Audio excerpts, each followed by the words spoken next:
Buen día, estimado licenciado, compañeros. Nosotros somos el grupo A2. Vamos a seguir abordando la NIF 15. En este caso, los compañeros Henry Cabrera, Jairo Torres, Jorge Chan, Kevin Aquino, Marlene Bosel, Carlos Consuagra y su servidor Gerson Sánchez. En este caso, vamos a abordar desde el párrafo 66 hasta el párrafo 129. Comenzamos. Muy bien, vamos a analizar el siguiente punto: la contraprestación distinta al efectivo. Cuando se compromete una contraprestación que no sea efectivo, o sea, se compromete algún bien o servicio como pago de un cliente, entonces, para determinar el precio de la transacción en este tipo de contratos, la contraprestación la mediremos al valor razonable. Ahora, ¿qué pasa si no podemos estimar razonablemente ese valor razonable a la contraprestación distinta al efectivo? Sencillo, la vamos a medir de la forma indirecta al PBI. En este caso va a ser el precio de venta independiente. Hay que tener en cuenta lo siguiente: lo que dice el párrafo 69, en donde vemos que si el cliente aporta ya sea bienes o servicios, en este caso materiales, equipos e inclusive empleados, no como parte de la contraprestación, ojo, sino para facilitar el cumplimiento del contrato. Entonces, ¿qué debemos hacer? Debemos evaluar si se obtiene el control de dichos bienes y servicios aportados. Y si luego de esa evaluación determinamos que efectivamente la entidad obtendrá el control sobre ellos, la norma nos indica que se va a contabilizar esos bienes y servicios aportados como contraprestación distinta de efectivo recibida por parte del cliente. ¿Qué tal? Muy buenos días. Vamos a seguir con el tema de la contraprestación pagadera a un cliente. Pues en esta prestación, pues nada más que la relación que tiene la entidad con un cliente y pues este se compromete a pagar una cierta cantidad por los servicios que son prestados. Vemos aquí la forma de contabilizar. Por ejemplo, nos indica que la contraprestación pagadera al cliente incluye importes de efectivo, ¿verdad? Como lo mencionamos, y que espera pagar al cliente. Pues esta contraprestación pagadera incluye también lo que es el crédito u otros elementos del bien. Pues también la entidad pues, puede contabilizar la contraprestación pagadera al cliente como una reducción del precio de la transacción, que lo vamos a ver más adelante. Y también el tema de pago por un bien en servicio distinto procedente del cliente, y pues esta se contabilizará por la compra de algún servicio y también la forma en que se contabilizan las compras procedentes con los proveedores. Dentro de algunos aspectos de reducción de los ingresos de actividades ordinarias se dan cuando el cliente reconoce que los ingresos de esas actividades ordinarias son por la transferencia que el cliente le realiza por los bienes relacionados, y también la entidad donde la entidad paga o se compromete a pagar la contraprestación, incluso si estos gastos o estos pagos pues son condiciones a futuro.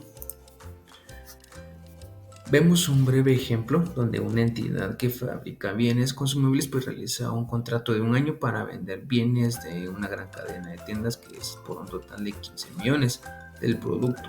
El contrato requiere que la entidad haga un pago que no es reembolsable de 1.5 millones al cliente al iniciar el contrato. Pues eso es para compensar algunos cambios que necesite realizar en sus estanterías para colocar los productos. Hacemos aquí el uso de la norma en sus párrafos 70 y 72, que concluye que el pago al cliente no es a cambio de un bien o servicio distinto que transfiere la entidad. Entonces se puede concluir que la entidad determina que, de acuerdo con la NIF en el párrafo 70, que esto es nada más que nada menos una reducción en el precio de la transacción. Entonces se contabiliza según el precio de la transacción. Continuamos hablando referente a la asignación del precio de la transacción, a las obligaciones de desempeño, a la asignación basada en precios independientes y a la asignación de un descuento.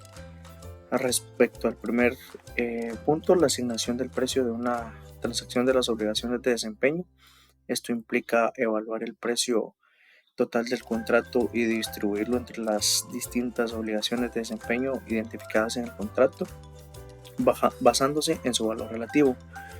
Esto hace generalmente utilizando el precio de lista de los bienes y servicios y es disponible o mediante una estimación del precio de venta individual de cada obligación de desempeño. Este proceso asegura que los ingresos se reconozcan de manera apropiada a medida que se cumplan las obligaciones de desempeño bajo el contrato.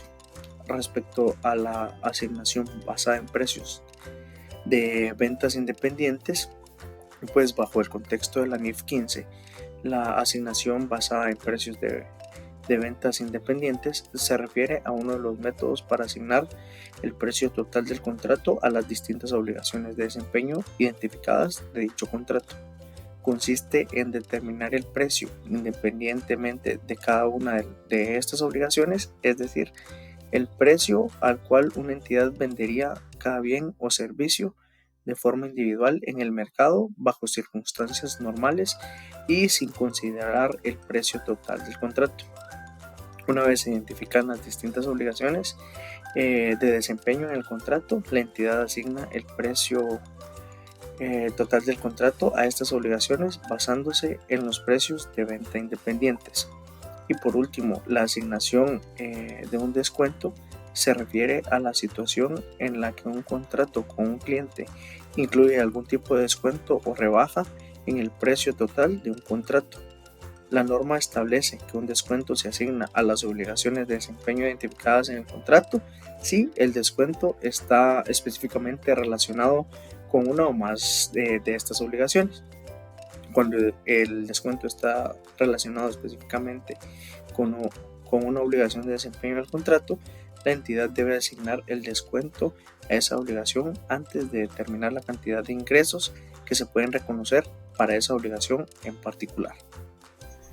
Asignación de la contraprestación variable. Esta asignación puede darse en un contrato en su totalidad o una parte específica, o por un importe variable, en su totalidad o una parte específica a una o a varias, pero no a todas las contenidas en el contrato. En ellas en el contrato deberán estar reflejadas las obligaciones de desempeño, es decir, la seguridad que tiene la entidad para trasladar el activo al cliente, y los bienes o servicios comprometidos, es decir, los términos en los cuales puede hacer que la entidad pueda realizar aumentos de precio. En los importes variables deberán estar contenidos los términos de pago variable, es decir, que los resultados sean contenidos los mismos que en el contrato. La distribución del importe, es decir, las obligaciones que tiene la entidad para el cliente. Cambios en el precio de la transferencia. Estos pueden darse por tres razones. Una, por sucesos a futuro, es decir, que estos dependen del mercado. La otra, por asignación de cambios posteriores en precio, que prácticamente va enlazado a que un producto tenga una alta o baja, pero no va a afectar a los demás productos de inventario. Y la otra, como resultado de modificar un contrato. Esta pues ya sea porque un producto ha dado de baja, o la otra por una obligación que tanto cliente como entidad no pactaron en el contrato. Bueno, siguiendo con el tema, tenemos los costes del contrato. Incremento de costos por la obtención de un contrato. La norma nos indica que la entidad reconocerá como un activo si la entidad espera recuperar estos costos. Un ejemplo que nos da la norma es la comisión de la venta, pero esto se puede obtener solo si se ha obtenido el contrato. Pero también la norma nos indica de unos costos en los que incurre la entidad independientemente si se ha obtenido o no el contrato, pero que estos costos se registrarán como gastos, a menos que se le puedan imputar explícitamente al cliente. Bueno, también están los costos de cumplir un contrato. La norma indica que la entidad incurre a costos cuando diseña un activo específicamente para un contrato. También están los costos en los que incurre la entidad para mejorar sus obligaciones de desempeño en un futuro. También la norma nos menciona los costos que están directamente relacionados con un contrato. Uno de ellos es la mano de obra, todos los sueldos y salarios de las personas que están directamente relacionadas al dar el servicio al cliente, y también menciona la materia prima, todos los suministros que se hayan utilizado al momento de dar este servicio. Y la norma también nos indica que la entidad reconocerá ciertos costos como gastos. Uno de ellos es los costos generales y administrativos, y también los materiales, costos de materiales desperdiciados. Amortización y deterioro del valor. La amortización se realizará de acuerdo a las transferencias que ésta realiza con el cliente, entidad con cliente, y los cambios significativos se actualizarán. Es decir, que antes que la entidad traslade el precio al cliente, la entidad actualizará el precio. El deterioro de valor. Esta se da en importe en libros. Ya sea, aquí es donde la entidad hace la retribución que recibirá por transferir el activo, y la otra es la provisión que realizará para reconocerlo como gasto en el periodo. Es decir, qué método de contabilidad utilizará. Siguiendo con el tema de la NIC 15, le vamos a hablar sobre la información a revelar. El objetivo de este requerimiento es que una entidad debe revelar información suficiente para que permita a los usuarios comprender los estados financieros sobre la naturaleza, el importe, calendario e incertidumbres sobre los ingresos de actividades ordinarias y los flujos de efectivos que surgen sobre los contratos con clientes. Nos dice que para poder lograr este objetivo, una entidad debe revelar información cualitativa y cuantitativa sobre los siguientes aspectos, que son sus contratos con clientes, los juicios significativos y cambios en dichos juicios, y los activos reconocidos por costos para que se puedan obtener o cumplir un contrato con un cliente.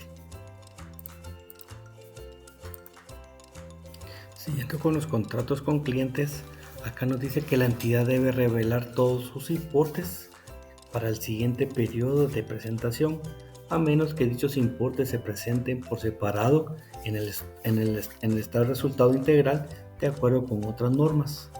Tenemos los ingresos de actividades ordinarias que son procedentes sobre contratos con clientes, que la entidad debe revelar por separado de sus otras fuentes de ingresos de actividades ordinarias. Tenemos también cualquier pérdida por deterioro de valor reconocido. Esto va a ser de acuerdo con la NIF 9 sobre cualquier cuenta por cobrar o activos del contrato que surjan de los contratos de una entidad con clientes. Esto lo va a revelar por separado de las pérdidas por deterioro del valor de los contratos.